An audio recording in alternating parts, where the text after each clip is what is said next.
नमस्कार। देवांशी कार्यक्रम में एक बार फिर आप सभी का तहे दिल से स्वागत है, अभिनंदन है।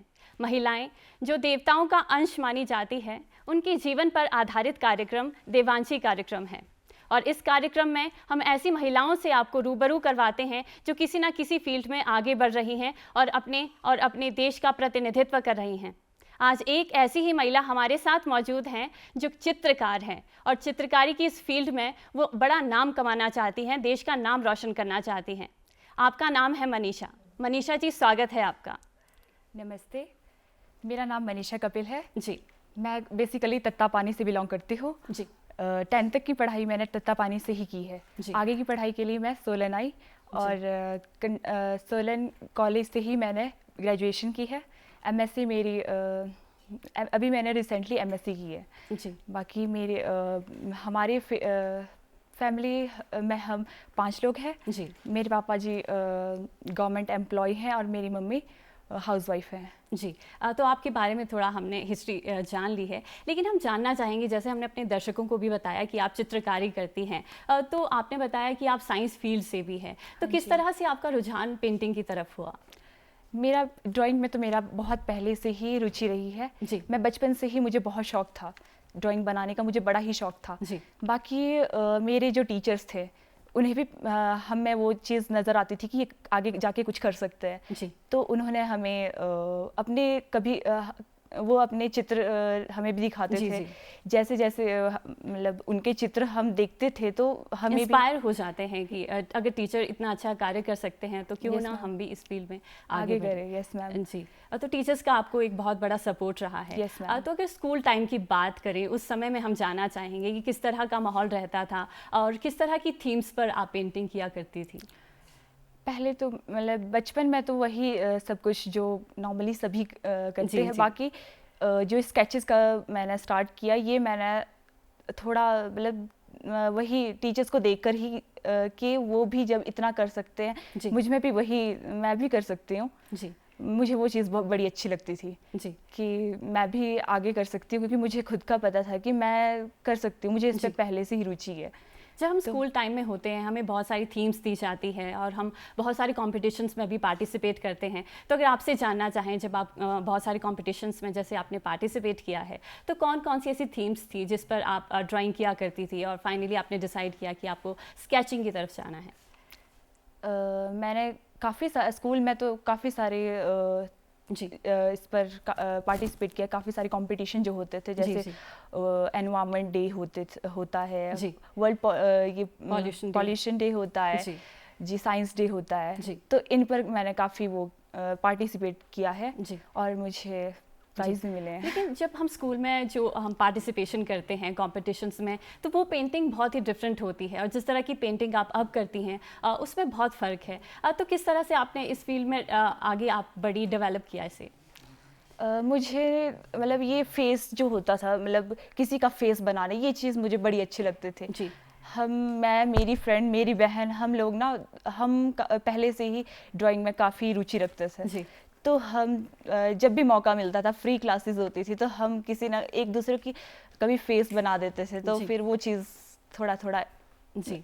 और जब हम क्लास में होते हैं तो अगर जो हमारे क्लासमेट्स होते हैं, अगर वो हमारी तारीफ़ कर देते हैं स्कूल टाइम में, तो ये बहुत बड़ी बात हो जाती है। तो जब आपको तारीफ़ें मिलती थी तो आपको कैसा लगता था? आपने कैसे डिसाइड किया कि अब मुझे इसी को हॉबी के रूप में डेवलप करना है? मुझे बहुत खुशी होती थी। जी। सभी तारीफ़ करते थे तो मुझे भी फिर अंदर से कॉन्फिडेंस और बढ़ता था। जी। कि वाकई मैं इतना कर सकती हूँ। जी। तो मैंने इसके लिए काफ़ी मेहनत भी की है। बाकी इम्प्रूवमेंट मेरी लॉकडाउन में काफ़ी हुई है। जी। हाँ जी। और जो ये दौर हम सभी ने देखा और इसमें बहुत सारे लोगों ने अपने जो इंटरनल टैलेंट को पहचाना है और आपने अपने टैलेंट को पहचाना। स्केचिंग अगर हम बात करें तो किस तरह की स्केचिंग आप करती हैं और किस तरह का जो स्टार्टिंग पीरियड कैसे रहता है? मैं स्केच करती हूँ, किसी फेस की बनाऊंगी जी। पोर्ट्रेट बनाती हूँ। जी। स्टार्टिंग मेरी रहती है बाहर की आउटलाइन। सबसे पहले मैं स्टार्ट करती हूँ फोरहेड से। जी।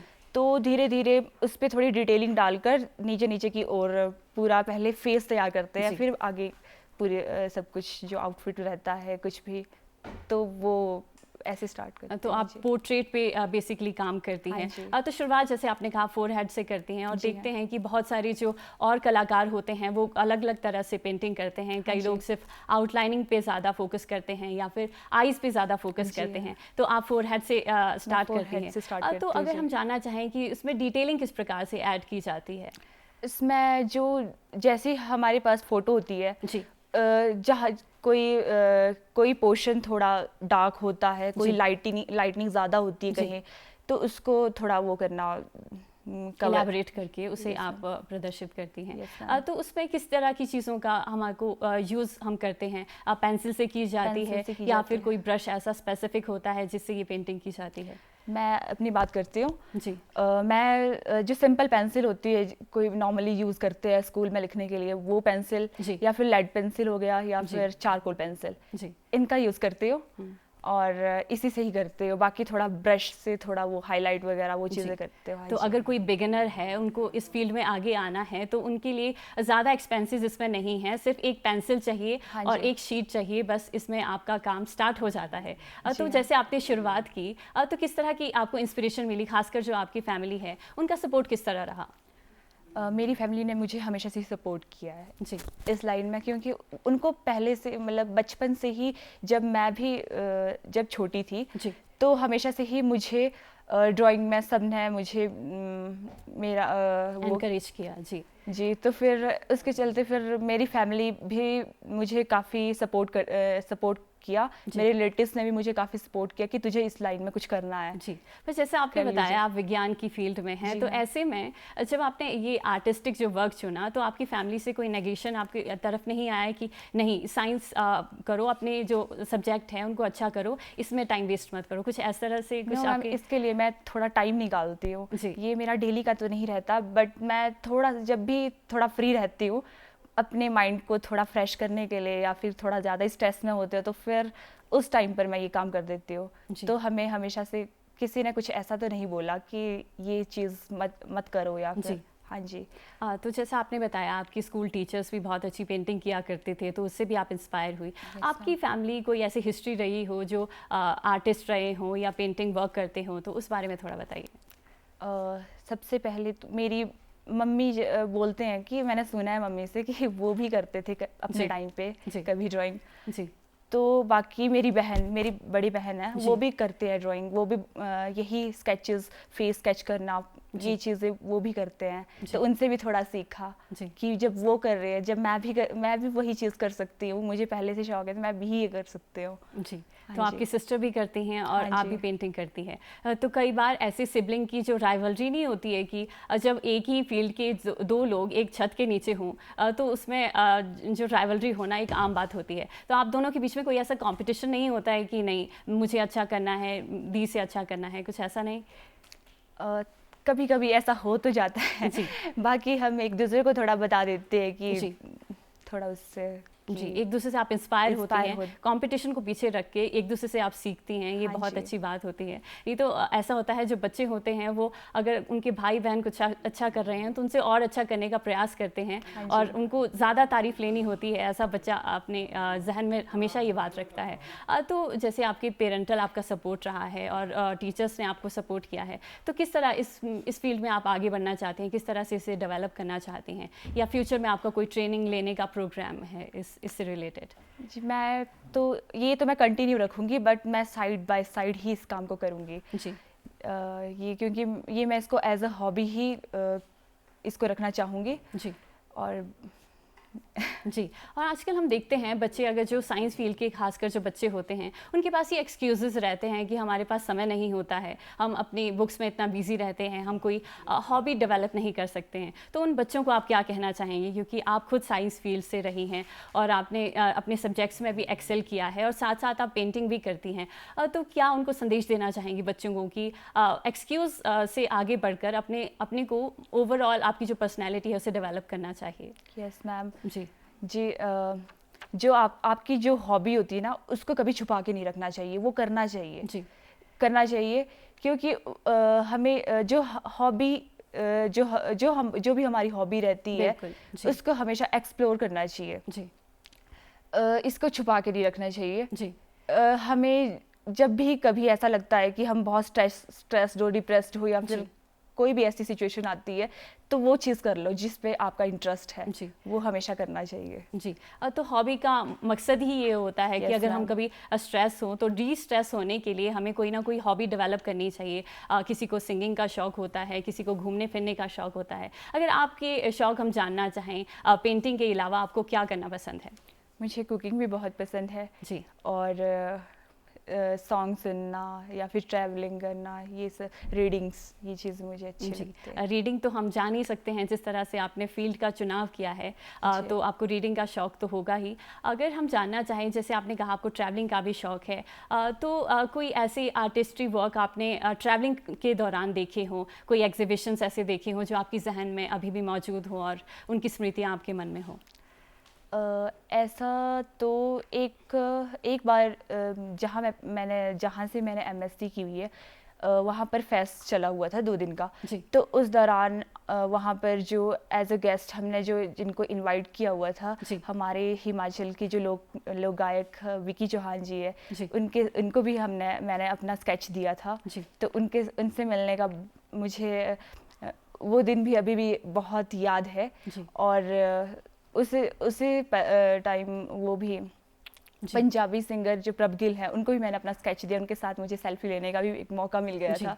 तो सबके सामने मुझे बहुत ही प्राउड फील हो रहा था। वो जी। चीज़ मुझे बहुत, मतलब अभी मैं उसे हमेशा याद रखती हूँ। जी।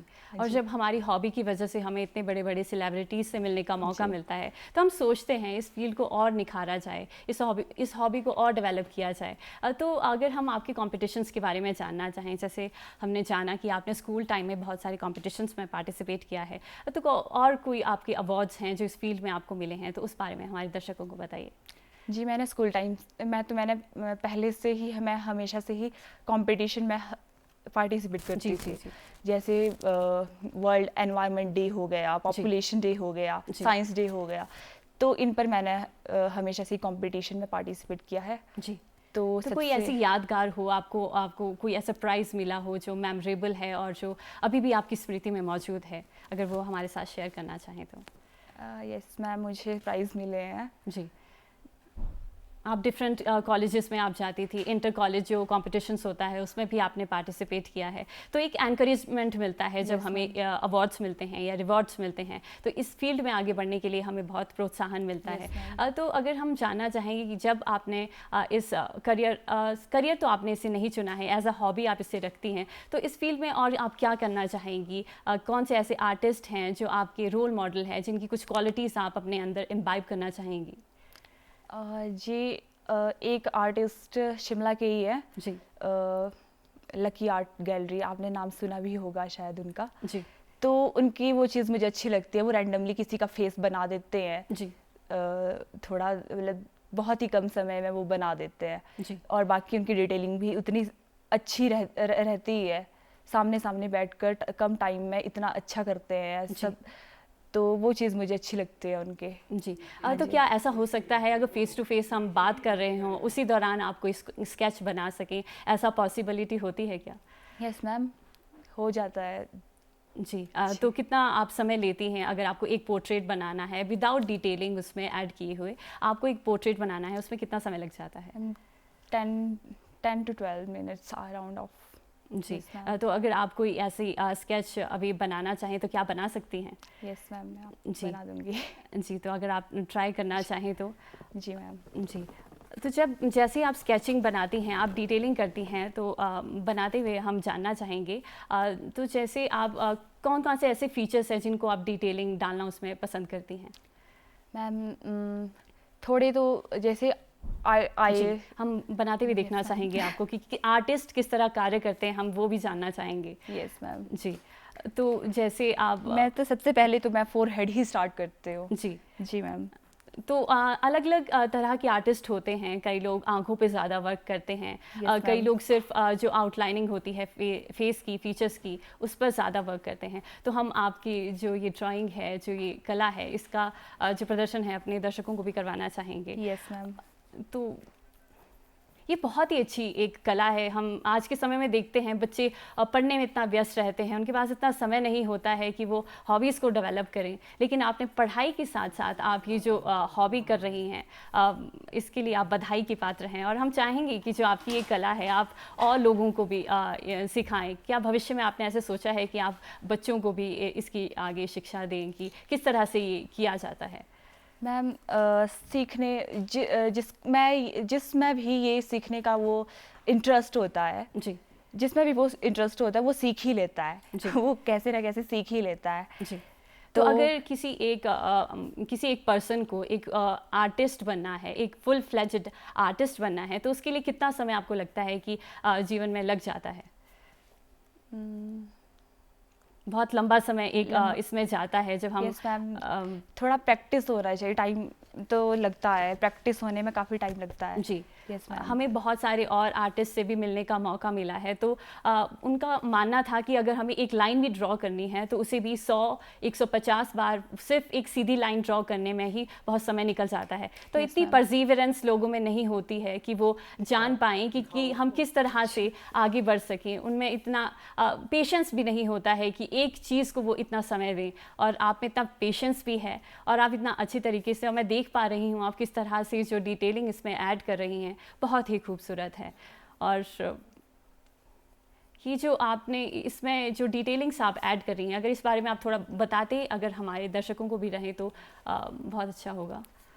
जी, मैंने सबसे पहले तो ये बाहर की आउटलाइन से स्टार्ट किया, फोरहेड की आउटलाइन से। जी तो धीरे धीरे नीचे की ओर आईब्रोज, फिर उसकी आईज हो गई, नोज हो जी। गया, फिर लिप्स बनाऊंगी। जी।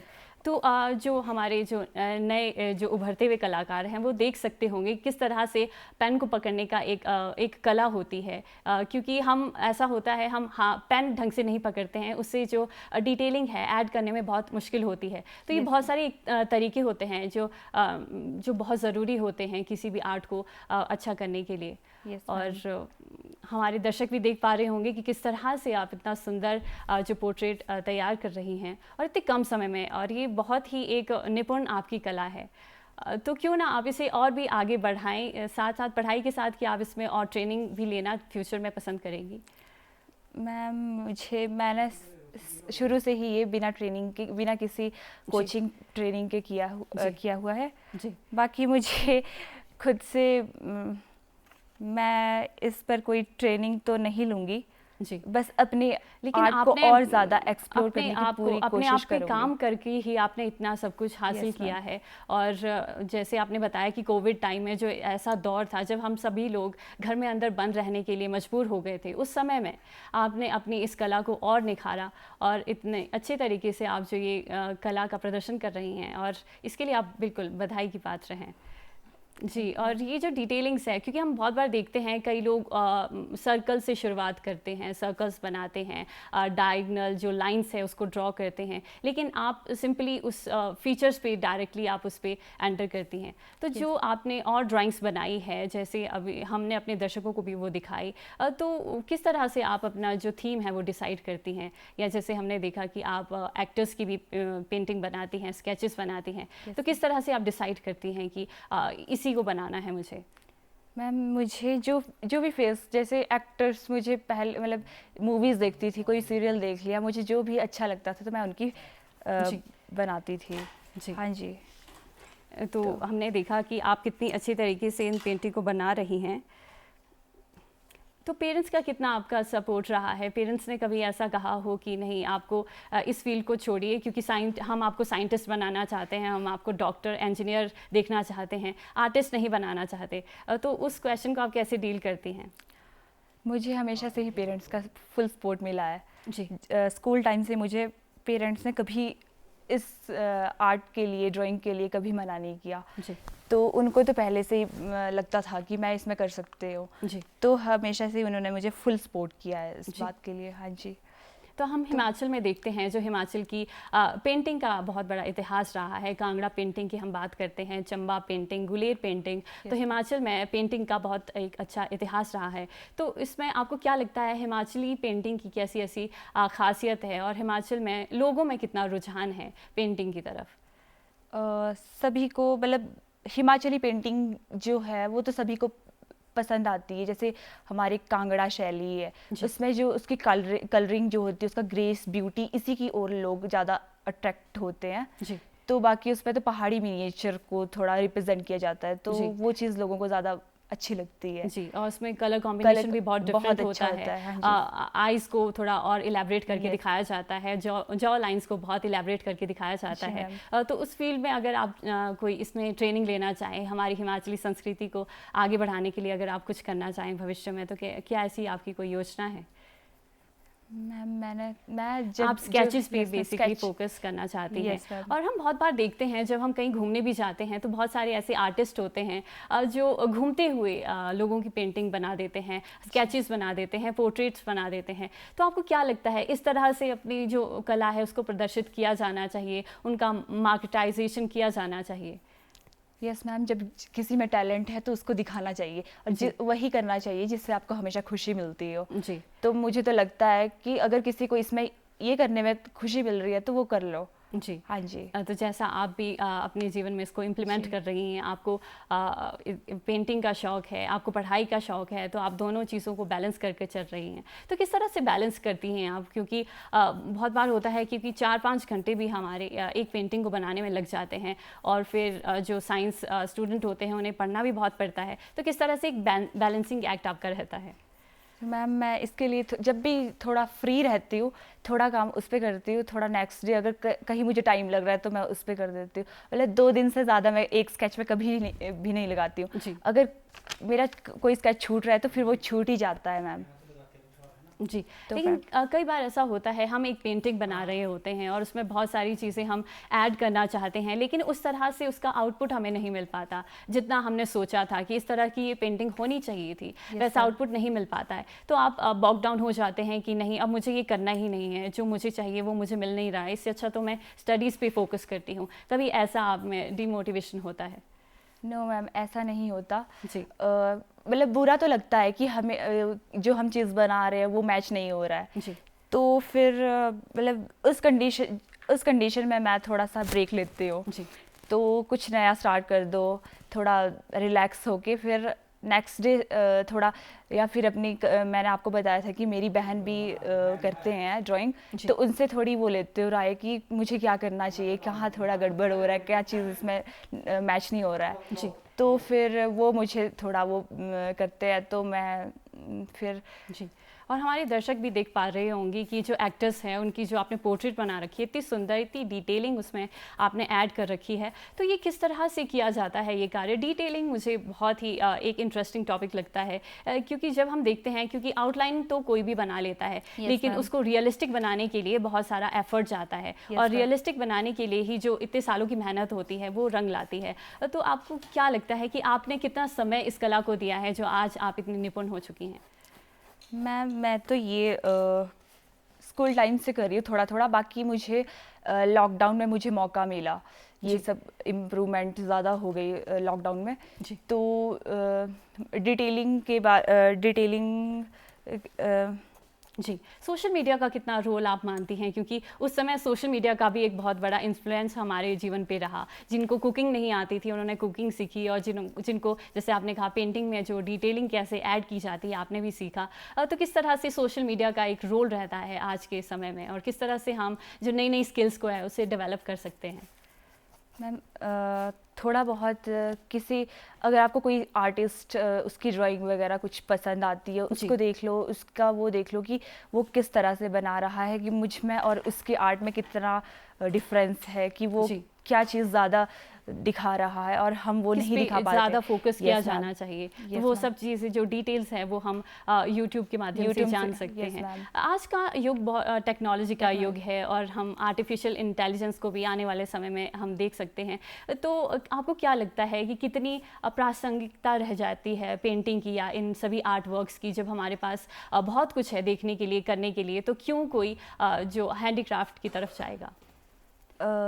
मेरे ख्याल से तो मतलब मुझे जो लगता है देखने और करने में बहुत फ़र्क होता है जी। यूट्यूब में सभी देखते हैं, बाकी जो चीज़ बनाने में अपने हाथ से खुद करने में, देखने में, उसमें जो मज़ा है वो मुझे नहीं लगता कि शायद वो चीज़ आपको यूट्यूब में देखने को मिलेगा उतना। जी, तो भविष्य में तो इन सब चीज़ों की और वैल्यू होने वाली है, क्योंकि सब कुछ अब कंप्यूटर में होने वाला है, सब कुछ कंप्यूटराइज होने वाला है। तो ऐसे समय में जो हाथ से की गई जो कारीगरी है उसका बहुत अधिक महत्व भविष्य में होने वाला है, तो हम ऐसा देख सकते हैं। तो आप भविष्य की अगर हम आपकी योजनाएं जानना चाहें कि आप जैसे आप जो भी आर्ट वर्क करती हैं, कि आप उसे ऑनलाइन सेल करना चाहेंगी या कोई ऐसे एग्जीबिशन आप तैयार करना चाहेंगी, या आप हमारे दर्शकों को ये पिक्चर भी दिखा सकती हैं।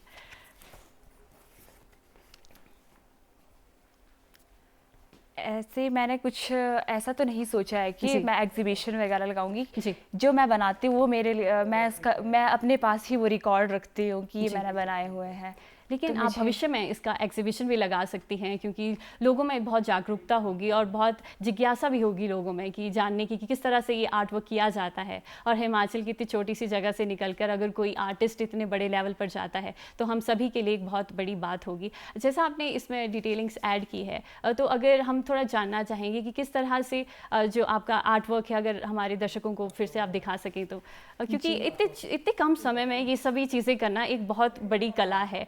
आपने हार्डली बात करते करते हुए ये चीज़ें ड्रॉ की है, तो इसे तो हम आपका टैलेंट ही कहेंगे। और साथ साथ जो आपका जो हार्ड वर्क भी रहता है वो भी इसमें प्रदर्शित होता है, क्योंकि ये चंद मिनटों की बात नहीं होती है। आपका बहुत सालों का जो कार्य इसमें हार्ड वर्क रहा है वो सभी आपकी इस इतनी छोटी सी पेंटिंग में देखने को मिलता है। और कहा भी जाता है कि जो एक आर्टिस्ट होता है जितने कम समय में वो बनाता है उसके ज़्यादा उतने उसकी जो उसके पैसे वो लेता है, क्योंकि उसमें उसके जो पूरे जीवन की जो कला है, जो उसने पूरे जीवन में जो सीखा है वो उसमें 10 सेकंड में वो प्रदर्शित करता है। तो भविष्य की योजनाएं हमने जानी आपसे, आपकी जो हॉबी है किस तरह से आप इसे और डेवलप करना चाहेंगी?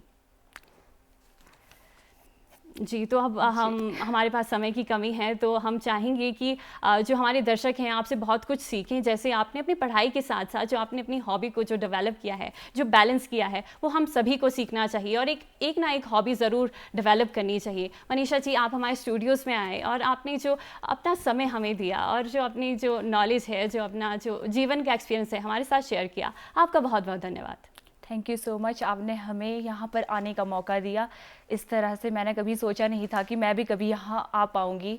जी, यस मैम। जी, ये हमारा सौभाग्य है कि आप जैसे युवा साथी हमारे साथ जुड़ते हैं, और देवांशी कार्यक्रम में हमारा ये प्रयास ही रहता है कि युवाएं युवतियां हमारे साथ जुड़ें और जो उनका टैलेंट है वो हम लोगों को दिखा सकें। तो दर्शकों, आज देवांशी कार्यक्रम में बस इतना ही। आशा है आज के कार्यक्रम से आपने ज़रूर कुछ ना कुछ सीखा होगा। तो मुझे दीजिए आज्ञा। नमस्कार।